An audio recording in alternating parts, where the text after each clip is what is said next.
Height কতটা হয়েছে আমি দাঁড়ানোর পরেও দেখতে পাচ্ছেন 10 থেকে 12 ফিট পর্যন্ত হাইট হয়েছে। খামারে ঘাসের বিকল্প কিছু নেই। খামারে যদি লাভবান হতে চান অবশ্যই এই ঘাসটি আবাদ করতে হবে। সুপ্রিয় দর্শক, আপনারা দেখতে পাচ্ছেন বোঝা নিয়ে যাচ্ছে। এই পাশে আমি কাটতেছি কারণ এই পাশে ঘাসগুলো হেলে পড়ে গেছে বাতাসে। এই জন্য 2 দিনে এই ঘাসগুলো কেটে ফেলবো। এই পাশেও ঘাস কাটার পরে দেখতেই পাচ্ছেন কত সুন্দর কুশি ছেড়ে দিয়েছে। এখানে আবার সেচ দিয়ে পানি দিয়ে দিলে খুবই দ্রুত বৃদ্ধি হবে এই ঘাসটি। আপনারা দেখতেই পাচ্ছেন এই পাশে ঘাসগুলো সব হেলে পড়ে আছে। বৃষ্টি ও বাতাসের কারণে এইভাবে হেলে পড়ে আছে। এগুলো আমার খামারের জন্য কেটে নিয়ে চলে যাব। সুপ্রিয় দর্শক, ওইদিকে পর্যাপ্ত পরিমাণে কাঁচা ঘাস আছে, শুধু এখানেই না, ওই পাশে আরেকটি ঘাসের জমি আছে, ওখানেও ভিডিও করব কিছুদিন পর। এখানে আগে শেষ করে নেই। সুপ্রিয় দর্শক, আপনারা দেখতে পাচ্ছেন হাইট কতটা হয়েছে আমি দাঁড়ানোর পরেও দেখতে পাচ্ছেন 10 থেকে 12 ফিট পর্যন্ত হাইট হয়েছে।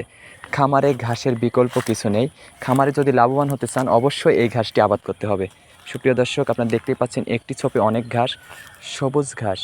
পাকচং 1 হাইব্রিড ঘাসে 17 থেকে 18% প্রোটিন থাকে। গাভীর মুখে দিবে ঘাস, দুধ পাবেন 12 মাস। সুপ্রিয় দর্শক, আপনারা দেখতেই পাচ্ছেন ঘাসের কোয়ালিটি কতটা সুন্দর। যাদের এই ঘাসে কাটিং লাগবে অবশ্যই স্ক্রিনে থাকা নাম্বারে যোগাযোগ করবেন। আমরা কুরিয়ারের মাধ্যমে বাংলাদেশের সকল স্থানে পৌঁছে দিয়ে থাকি। খামার করতে চাচ্ছেন? আর কোনো চিন্তা নেই। সুপ্রিয় দর্শক, আপনাদের মাঝে যে ঘাসটি নিয়ে এসেছি এটা থাকলে আপনার খামারে খরচ একবারেই কম হবে। সুপ্রিয় দর্শক, এটা হচ্ছে পাকচং 1 হাইব্রিড ঘাস, বাম্পার ফলন, যা আপনার ভিডিওতে দেখতেই পাচ্ছেন।